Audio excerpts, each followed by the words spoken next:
하나님께서 우리에게 주시는 말씀은 신약성경 마태복음 25장 14절부터 30절 말씀입니다.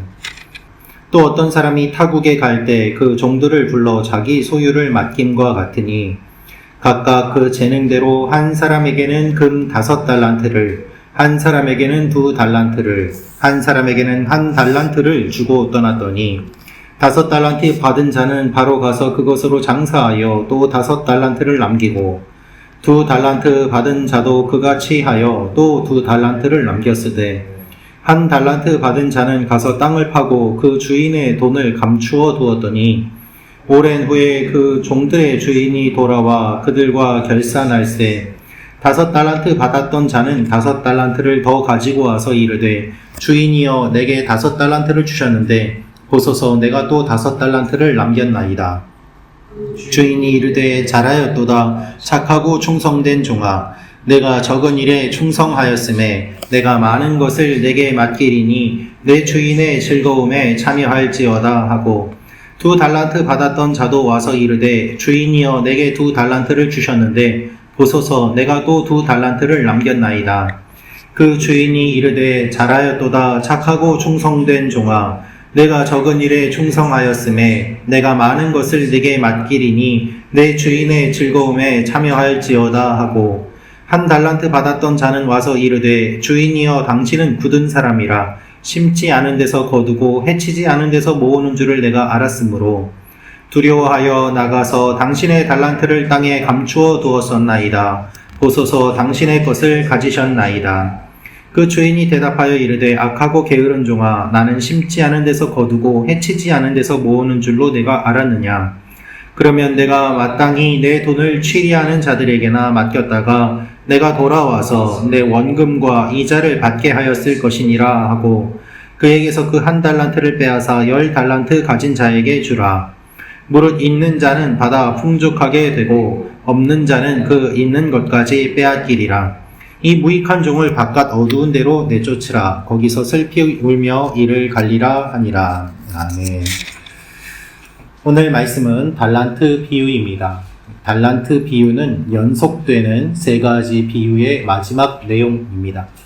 오늘 이 말씀을 통해서 우리가 알 수 있는 몇 가지 내용이 있습니다. 첫째로 주인이 달란트를 맡깁니다 라는 것입니다. 주인이 달란트를 맡깁니다.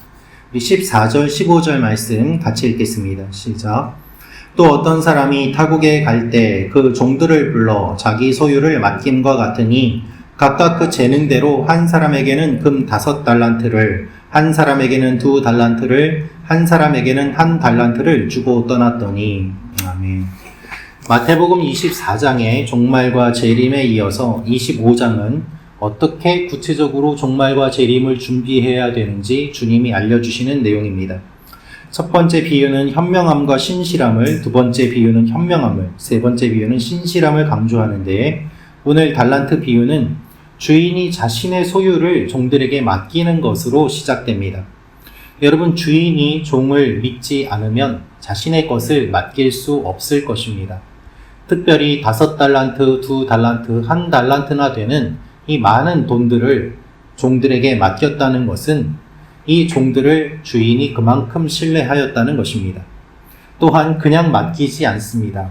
종들의 능력을 파악하고 거기에 걸맞는 분량을 맡깁니다. 주인은 종을 잘 알고 있습니다. 그리고 신뢰합니다. 여러분, 예수님은 우리를 잘 알고 계십니다. 주님이 누구보다 우리를 잘 알고 계십니다. 그래서 우리에게 주님의 나라와 사명을 맡겨주시고 복음을 맡겨주십니다. 교회를 맡겨주십니다. 우리가 주님의 일을 감당할 수 있도록 하십니다.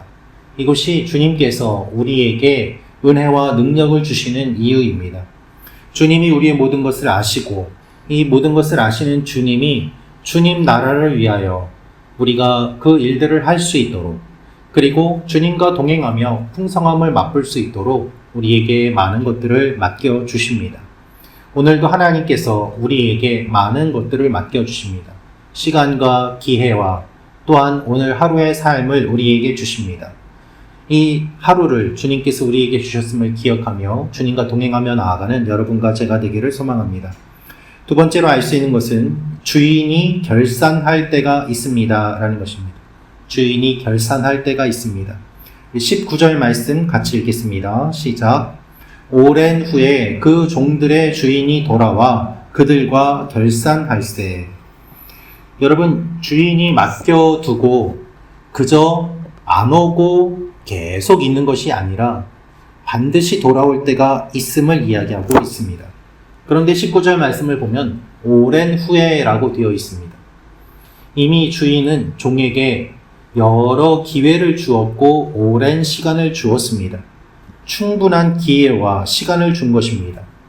분명한 것은 반드시 결산할 때가 있다는 것이죠. 첫 번째 종은 5달란트를 가져와 배로 늘렸다고 보고합니다. 주인은 착하고 신실한 종이라고 칭찬합니다. 2달란트 받은 종도 그렇게 고백을 합니다. 그러나 1달란트 받은 종은 그 달란트를 그대로 땅에서 캐어 주인에게 돌려줍니다. 이 1달란트 받은 종은 받자마자 땅에 묻어두고 그 오랜 시간 동안 아무것도 하지 않은 채 주인이 올 때까지 허송세월을 했던 것입니다. 달란트라는 무게의 기준은 저울로 무게를 다는 단위의 최대 단위였습니다. 한 달란트는 약 20.4kg 정도였는데 6,000데나리온에 해당된다고 보면 됩니다. 한 데나리온을 하루 일당으로 계산한다면 한 달란트는 20년 정도의 연봉에 해당되는 금액입니다.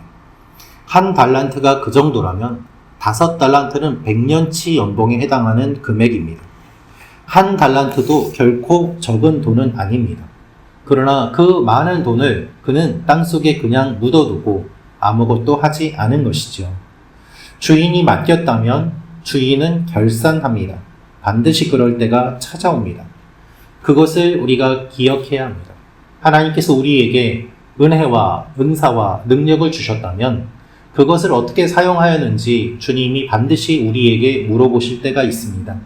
그때 우리가 어떻게 대답할 것인지, 어떻게 사용하고 있는지 하나님 앞에 기억하며 나아가는 여러분과 제가 되기를 원합니다. 마지막으로 알 수 있는 것은 주인을 오해한 종은 심판받습니다. 주인을 오해한 종은 심판받습니다. 우리 30절 말씀 같이 읽겠습니다. 시작. 이 무익한 종을 바깥 어두운 데로 내쫓으라. 거기서 슬피 울며 이를 갈리라 하리라. 아멘. 이 1달란트 받은 종은 왜 땅 속에 돈을 묻어 두었을까요? 그가 그렇게 한 이유는 주인이 악한 사람이라고 오해하였기 때문입니다. 어떠한 나쁜 의도로 나에게 돈을 맡겼구나 라고 그는 착각하고 잘못 판단하였습니다. 그래서 그 오랜 시간 동안 아무것도 하지 않고 주인이 준 돈을 그저 땅에 묻어 두었던 것입니다. 단지 땅에 묻은 것이 잘못된 것이 아니라 그의 마음속에 주인을 오해한 것이 잘못되었기 때문에 이와 같은 결과가 나왔음을 알 수 있습니다. 여러분, 만일 그가 주인에게 받은 것을 가지고 무엇인가 일을 하다가 손해를 보았다면 주인은 그를 책망하였을까요? 아마 그렇지 않을 것입니다. 그가 열심히 한 것에 대해서 주인이 인정하고 그리고 그것에 대해서 어쩔 수 없다고 생각을 하였을 것입니다. 반드시 이익을 거두어야만 주인이 기뻐하는 것이 아니라 맡은 것에 대해서 얼마나 열심히 하였는가를 또한 주인이 보기 때문이었습니다. 주인이 화를 내는 이유는 무엇인가 하면 그가 주인을 오해했기 때문입니다. 당신은 악한 주인입니다 라고 이 종이 이야기를 합니다. 심지 않은 데서 거두려고 하는 악한 주인입니다. 어떻게 종이 주인에게 이러한 이야기를 할 수 있겠습니까? 그리고 그렇게 오해한 종에 대해서 주인은 이야기합니다. 내가 나를 오해하였다. 이것이 그가 심판받는 이유인 것입니다. 그래서 주인은 종에게 화를 내고 벌을 줍니다. 바깥 어두운 데는 하늘나라의 반대를 의미하는데 그래서 그가 그와 같은 곳에 처하게 될 것이다 라고 이야기를 하고 있습니다. 여러분, 이 종의 모습이 우리의 모습이 되지 않기를 주님께서 말씀하십니다. 예수님께서 제자의 사명을 평가하시는 기준은 신실함입니다. 우리의 능력이 아닙니다. 우리는 다 부족하고 연약합니다. 그러나 하나님 앞에 얼마나 신실하게 충성되게 우리가 살아가느냐를 주님께서 우리에게 보십니다. 그것이 중요한 판단 기준입니다. 주인은 종에게 충분한 시간과 기회를 주었습니다. 이 책임의 크기가 아니라 각자 맡은 일을 신실하게 하였는가 그렇지 않은가가 기준인 것이죠. 그 중에 주님의 의도와 마음을 아는 종을 주님이 가장 칭찬하십니다. 그래서 30절 말씀을 보면은 이 무익한 종을 이라고 이야기하고 있습니다. 이 종은 정말 주인을 오해하고 더 나아가 아무런 도움도 되지 않으며 아무런 일도 하지 않는 종이었기 때문에 어두운 곳에서 심판을 받는 것이 마땅하다라고 주인이 판단하고 있습니다.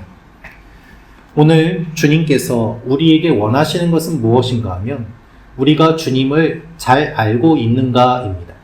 주님의 마음을 오해하는 사람들이 여전히 많이 있습니다. 하나님이 우리를 구원하시는 의도도 오해하는 사람들이 있습니다.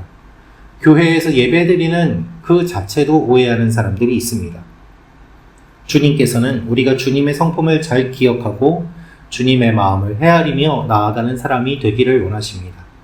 이 아침에 기도하며 나아갈 때 하나님의 마음을 잘 헤아리고 주님의 마음에 합한 하나님의 사람들이 되시기를 주님의 이름으로 축원합니다.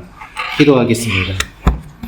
참 좋으신 아버지 하나님, 오늘 이 비유를 통하여서 우리의 삶의 태도가 어떠해야 하는지를 알려주심을 감사합니다.